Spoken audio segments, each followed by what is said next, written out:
What is the holy grail of selling? Well, for many people, it would just be hitting your numbers. But in actuality, the holy grail of selling is the ability to create predictability and consistency in each and every one of your salespeople. Well, as it turns out, there's a way to do that. And coming up next, we'll talk to an expert. This is Sales Untraining, a very different kind of sales podcast. 3 out of 4 salespeople are failing. They're falling short of their revenue. Why doesn't sales training work? That's what this sales podcast is about. It's your weekly sales strategy guide designed to rewire your sales brain.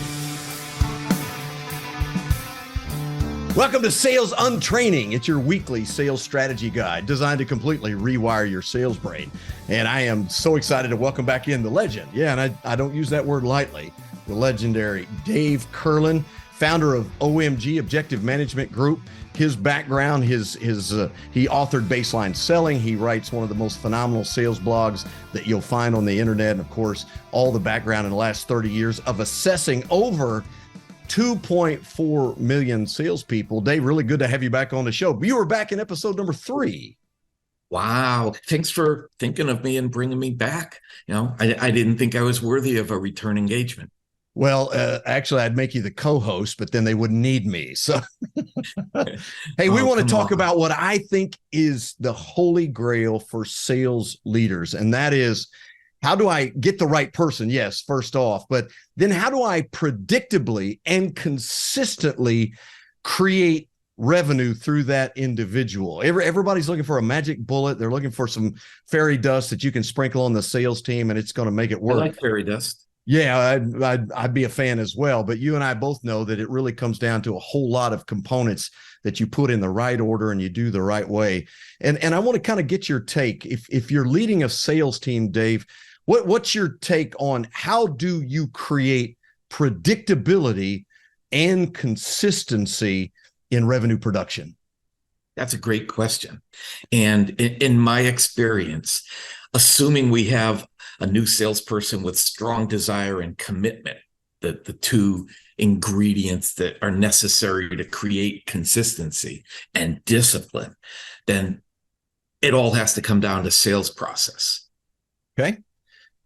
You mentioned desire and commitment, and I know you've got some great stories around it, but the data tells us very clearly, if you've got a salesperson, regardless of their skill level, if they don't have both desire and commitment, then you shouldn't hire them. Can you explain that a little bit? Sure. I mean, in the typical sales organization, you're going to have some people who lack commitment. Only 57% of all salespeople have strong commitment to do whatever it takes to reach the sales success that they signed up for. Now, interestingly, among the very best salespeople, 100% of them have strong commitment. Right. And among the worst salespeople, it drops down to something abysmal. Like, I know I'm going to get the number wrong, but it's like 18%. Wow. So we wonder why only half of all salespeople reach quota every year, or not even half. Many more salespeople have strong desire for success. They want it, but maybe they don't all want to do whatever it takes to get there. It's like my aspirations to lose 30 pounds. I want it bad enough, but struggling with the commitment these days to be disciplined about not eating those cinnamon rolls. Well, and I think that's a great explanation of the difference. You want to lose that 30 pounds or whatever, but doing what it takes on a consistent basis, discipline, great word. That's the difference between desire and commitment. You actually have a story based on real evidence of a client that you worked with. And they actually tested out the idea of creating a group of salespeople who had strong desire and commitment and those who had other factors that were important, and the difference between the two. I'd love for you to share that story. Yeah. Is this the story I shared a couple of days ago or yesterday? Yes, absolutely. Okay. So that was a really cool scenario. One of the OMG partners in Texas was working with a college class, and they were learning sales and marketing. And the experiment was they took an entire class and they broke them into 5 groups. And one group was the strong desire and commitment group. They had the best scores for desire and commitment. The second group was the sales DNA group. They had the best scores for sales DNA. And then the other 3 groups, they had the best scores for tactical selling competencies, or they lacked desire and commitment, or they lacked sales DNA. So they did 3 sales training sessions for all 5 groups individually, the exact same training to sell a high-end luxury product door to door over a 3-week period. Oh boy, door to door. Yikes. Yeah. Literally ringing doorbells, banging on doors. So the group with the lowest desire and commitment missed one of their training sessions. Shocker. The group with the strongest desire and commitment made 800 more attempts than any of the other groups. Wow. The group with the highest sales DNA conversion rate. But this is not the desire commitment group. It was the sales DNA group. So they were most effective. But when they hit their numbers, they stopped. The high sales desire and commitment group, they kept going until the contest ended, and one person on their team by themselves made 800 attempts. Wow. So this was applied to kids in school, and it's still held out that the big differentiator between hand sell and will sell was the combination of their will to sell, mostly desire and commitment, and their sales DNA. So really interesting. The support execution. Right. So you train all 3 groups. One group misses a training. I can't tell you how often I hear that. Well, we can't get people to come to training. I'm still trying to figure out when we decided that was optional, but they didn't come to training, but they had some skills. The middle group had that sales DNA. They can talk money. They can handle rejection. They've got some internal beliefs that support selling, but they don't have as high of level as desire and commitment. So when they hit their quota of calls, they stopped, and their conversion rate was actually better than the other group, but the other group just refused to quit. And they wind up they just kept going until time ran out. That absolutely amazing. So sales leaders, if we're going to talk about predictability and consistency, you got to start with the right raw material. Lacking that mindset of desire and commitment, you probably have very little chance of creating long-term predictability and consistency, which is exactly what any sales leader wants. But from there, Dave, you talked about going to sales process. Why is sales process so important? A great question. And as you know, because you've only been in the business 18 years, so you're still figuring it out. Right. As you know, it doesn't matter what we teach salespeople to do. If it isn't grounded in a process that's been time tested and proven, that doesn't build on itself to get the right outcomes, then they're winging it. The difference between winging it and owning it is sales process. That's the anchor that makes things work. I think that's interesting because you talk to sales people, what's your sales process? So they look at you like, what do you mean? Well, do you have a process that you go through? Well, I mean, identify an opportunity. I either get an inbound lead or make a call, rarely, cold call, rarely, but, I'm prospecting, rarely. But anyway, I've got an opportunity. And so, I go call on them and find out what they need and start selling. And, and then I do follow-ups, and then eventually we, close 1 in 6, 7, 8, 9, 10. Isn't that a good sales process? What would your answer to that be? Well, since that's the best you have, it's your good sales process. But if we compare it to best practices, there's nothing there. It's hollow. You're winging it. You're winging it the same way each time, but you're winging it. Exactly. You've got a process. It's just not a good one. And, before we help a company, I'm sure you do it similarly. Before we help a company build a best practices sales process, we review what they're already doing. So we capture the best of what everybody on the team is doing. And then we marry it with a best practices process, and we get their steps into the right stages and then supplement with what's missing. And then I think the most important two pieces of a successful sales process are, one, sequencing it so that the right milestones occur in the right order, so the process builds on itself, and that there's a scorecard created with it so that every opportunity gets an objective score showing the likelihood that the company can win the business. Yeah, there's two pieces of gold nuggets for you if you're listening or watching Sales Untraining.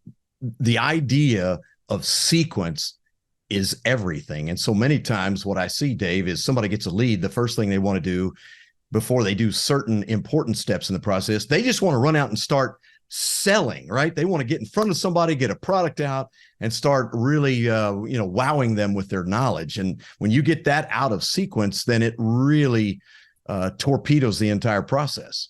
The best example of that is software companies, right?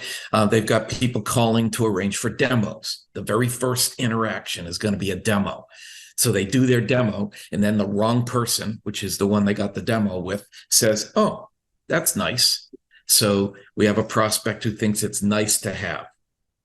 Not today, there's no urgency, maybe not ever, but yeah, it's nice, but there's nothing compelling them to get a decision maker engaged. There's nothing compelling them to get money authorized. So that's the opportunity that just sits in the pipeline and doesn't go anywhere. And then the CEO calls you or calls me and says, "We have a problem with our pipeline. We're not converting opportunities. Our salespeople can't close." And that's when we say, "Yeah, I don't think it's a closing problem." Well, you raise a really good point, because that's what sales leaders will often default to is we're not closing deals. Our conversion rate is low. Clearly, what's going on is we have a closing problem. So I'm going to bring in a sales expert and we're going to learn how to close deals. Well, we get really great at asking closing questions and maneuvering towards the close, and conversion rates don't go up. They actually decline. And now those opportunities weren't closable. They weren't closable to begin with, right? And I, very similarly to you, have had many clients where the first thing they do is they go in and demo. And Dave, there's a big difference between the education brain and the sales brain. And when you're just providing information about how something works, that's not persuading people to buy it. That's just telling people what it is. And we really don't trigger any of the part of the brain that buys from us. Isn't that a fair assessment? Yeah. Probably a good equivalent to this is you were in the room yesterday and Andy Miller was talking about dating. So if he's, I'm going to make this up as I go along. I hope the analogy works. So if he announces to a woman, "I'm 6'2" and 200 pounds," he's educating her, but he's not persuading her to go out with him. Right. Absolutely. He modifies it and says, "I'm a doctor and I make $500,000 a year." Okay. Now we're getting to statistics and talking points, but that hasn't made him any more desirable to date. Absolutely. Well, put it into if he starts asking questions about her and gets her to talk about herself, yes. And then he can make a connection out of that. Maybe now she has an interest in him. Well, I've always used the analogy of dating in terms of selling, but putting it into the structure and context of what salespeople typically do. They show up and they tell you about their company and how great they are and how long we've been in business and all these high-level clients that we've got. And, that's supposed to convince you that you should listen to what I have to say. Well, in the dating world, it would sound like this. "Hey, how you doing? I'm Kelly. And, I'm kind of a big deal. Chicks dig me." right? I have gone out with all the pretty girls in school, and they will all tell you that I'm a great date. And people, I'm the number one rated date on campus. I'm the number one rated date. And people just they cringe. It's a cringeworthy thing, but that's what we do in selling. It makes absolutely no sense. So we talk about sales process, and you talked about getting things in sequence. I want to ask you a little deeper question about process. Is there a part about sales process, and you and I have not had this conversation, is there a part of the sales process from your perspective that becomes the linchpin of the process? It's the most important piece. It's the one thing you really can't mess up if you want to work your way towards an eventual opportunity closed. Let me think of that. Oh, yeah. Call this particular stage of the sales process whatever you want. The most common term is discovery, but there's one milestone within the discovery stage of the sales process that can't be screwed up, and that's uncovering their compelling reason to buy what you're selling and to buy it from you, behind which there is urgency. And if you want velocity in your pipeline, that's one of those terms that never really caught on, pipeline velocity, right. Easy for me to say. You can't not uncover those compelling reasons. Absolutely. I mean, simple questions, right? Why would you buy? Why me? Why now? Those are the questions that a customer has got to become convinced they have answers to, or you're going to get that inevitable delay in the buy cycle. And then we kind of segue one more topic here, and that is many times if you're not following a good sales process, Dave, the way it comes out is very long buy cycles. And you and I have worked with a lot of industries that have long buy cycles, but a lot of what salespeople do protracts that actual time just because they don't follow a really good process. You know, one of the misconceptions or misperceptions of selling is that if I want to shorten my sales cycle, I have to go faster. So salespeople skip shit. And the stuff they skip is that consultative approach in the discovery stage where they need to listen and ask a bunch of questions to uncover those compelling reasons. Yeah, it's really good stuff. It's Dave Kurlan, Objective Management Group, Kurlan and Associates, as you can see behind his left shoulder there. And what he has done over the course of the last 35 years is given the sales industry the data that it needs to make really good decisions about salespeople. Well, coming up next, we'll continue the conversation about consistency and predictability, and we'll segue into another topic of critical importance. Stay with us.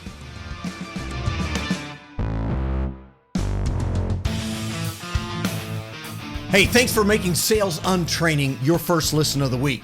And if you find something you like, if you hear something that's interesting, I hope you'll share it with somebody you know. You can find out more about me at bizlockerroom.com or email me, kelly@bizlockerroom.com. Now back to the show. When do people train, period? Notwithstanding how effective that training is, which is not very good, but I mean, when do you train? You know what my experience is? When the economy's roaring, when things are going well, when the company's doing well, we don't have time to train. You don't understand, Kelly. We're really busy.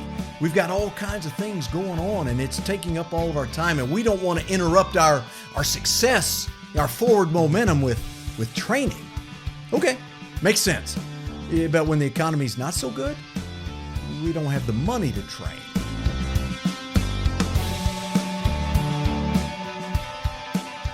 Welcome back. I'm Kelly Riggs, Sales Untraining. Hey, I hope you will like and subscribe to the podcast. Way more important, though, share it with someone you feel like should be a part of the conversation. There's something wrong with sales training. You know, not because I say so. In fact, I'm talking with the guy who could tell you better than anybody because he's got the data.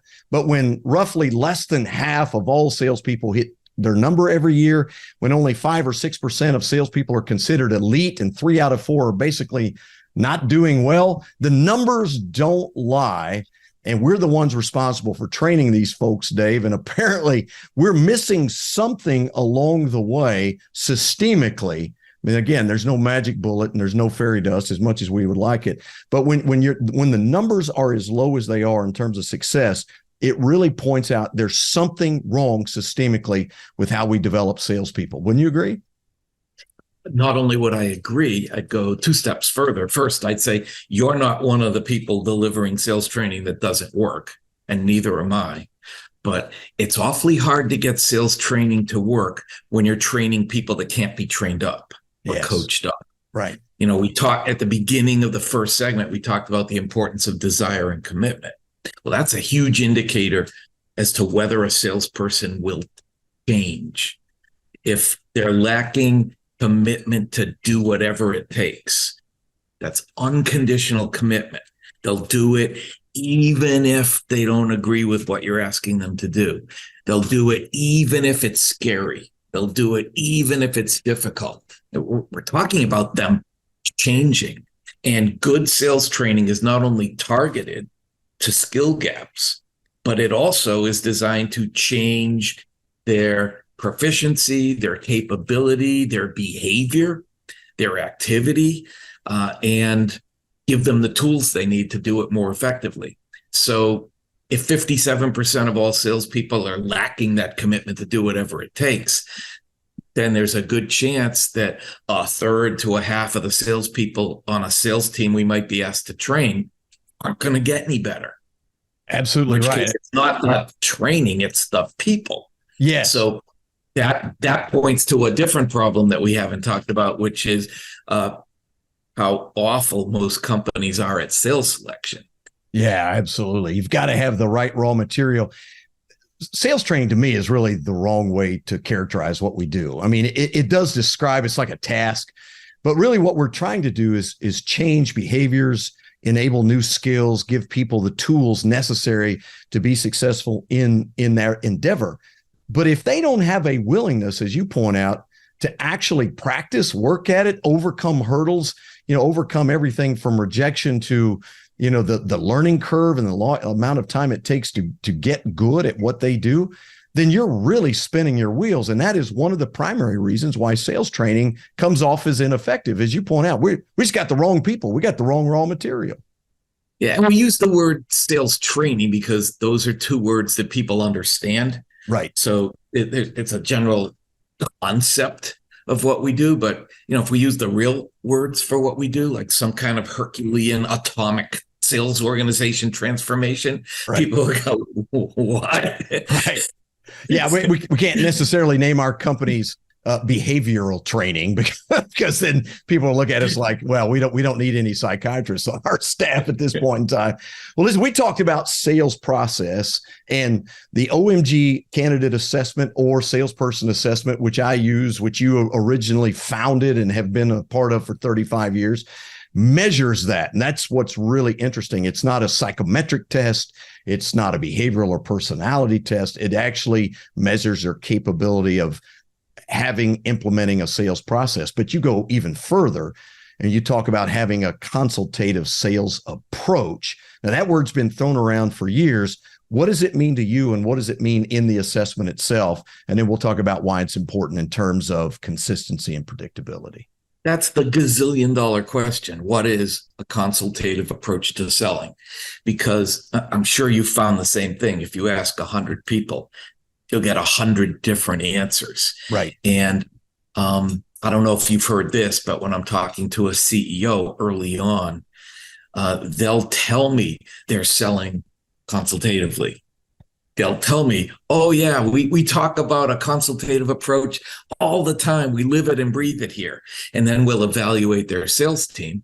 And the consultative seller is one of the 21 competencies that we measure. And the company will score so poorly at the consultative approach because they think it's about asking questions. And while asking questions is certainly an attribute of the consultative seller, that doesn't begin to describe what a consultative approach entails, because the key skill, the key attribute is listening. Yes. And so a salesperson who's been asked to ask questions, they'll take their pen, which Yeah, right there. Now you can see it. And a piece of paper, and they'll write down what we've called 50 questions, right? These are the questions you want to ask in a sales conversation. And when somebody answers one of those questions in such a way that indicates they're interested, now you go into your presentation.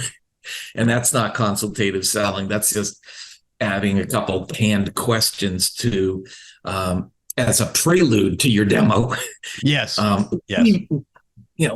I'm sure that I'll get some agreement from you on this, but my impression of a consultative approach is a great conversation.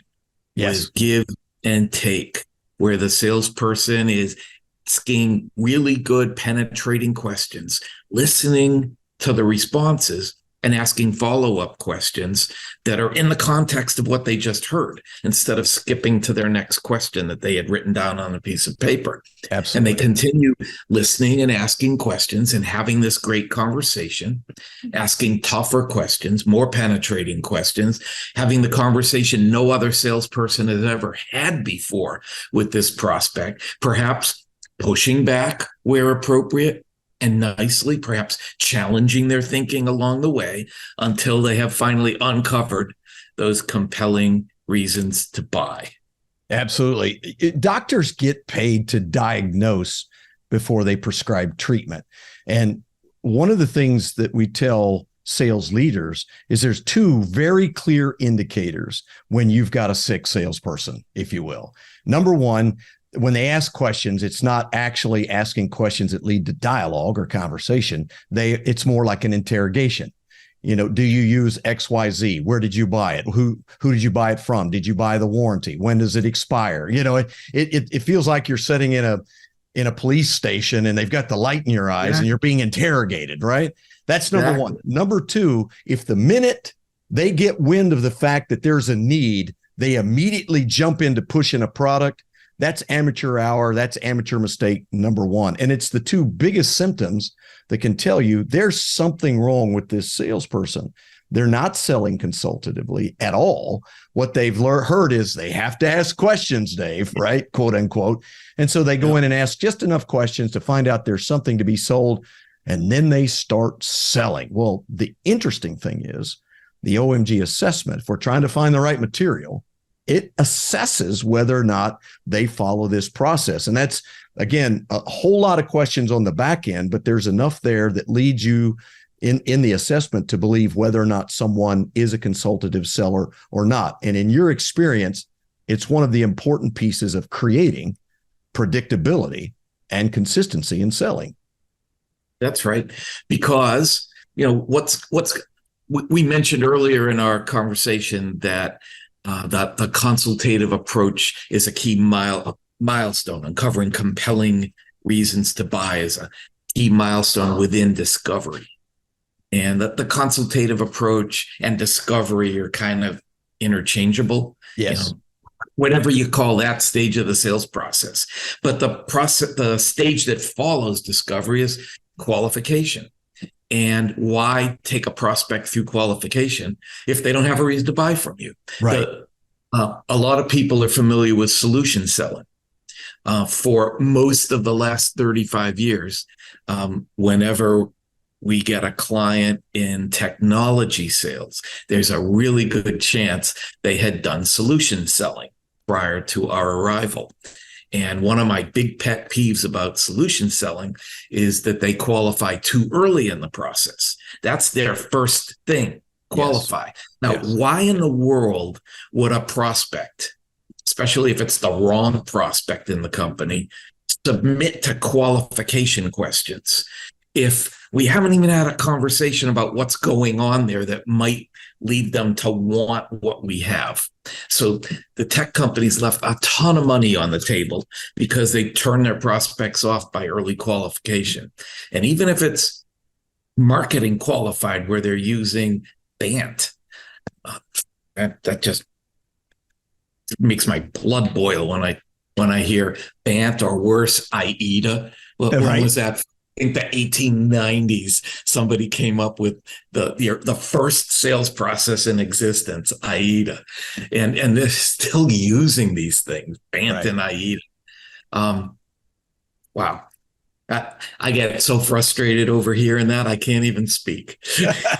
Well, I think your point is a good one, and that is that if salespeople, when we hear the word salespeople, Dave, we get a negative connotation in our mind, and you got to ask yourself why. And we talked a little bit about this in the first segment, because we go at building that relationship in a way that's sort of not consistent with what we would do in the real world. But imagine the first time that I have a conversation with my next door neighbor whom I've just met over the backyard fence.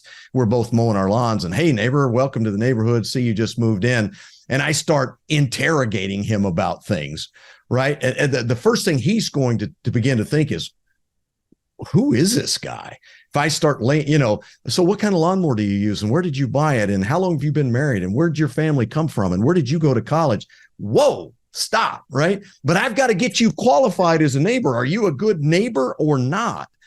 And it's not that leads us down a path, as you've pointed out.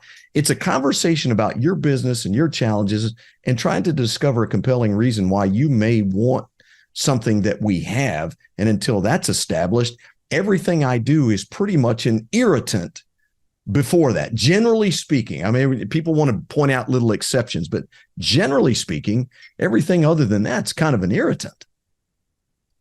I agree. And if you get asking the right questions in this good conversation that you're having, and you're doing it effectively, it shouldn't be too many questions in where you get your prospect talking about things that are important to him or her. And if they're talking about things that are important to them, they're happy to have this conversation with you, because nobody else has listened to them before. Yeah. And the problem is what's ringing in the salesperson's head is the sales manager who said, get out there and sell, right? The prerogative is go sell. Listen, consistency and predictability. Every sales leader wants it. And most, frankly, don't know how to get there because they've never learned what you have to have. What we learned today from Dave Kurlan, the legend, Kurlan and Associates, author of Baseline Selling, the founder of OMG, is at first you got to get the right material. But if you don't have a really well-defined sales process, and if your people don't learn how to sell consultatively, then you have a problem, and it's going to turn up in lower conversion rates, longer buy cycles, and a complete lack of consistency and predictability. Dave, as always, great to have you. Really appreciate it. Tell people how they can find out. Kelly. Thanks for inviting me back. You bet. Tell them how they can find out more about you. Where do they go read your blog? And by the way, unabashed testimonial for Dave. If you're not reading his sales blog, I'm not really sure you're serious about selling. So Dave, where do they find it? Google search for Understanding the Salesforce or Dave Kurlan blog, and they'll find it. And there's contact buttons there if they want to reach out to me. Fantastic. Make sure you follow him on LinkedIn as well. Great content there. As always, great to have you on Sales Untraining, and we'll see you next time.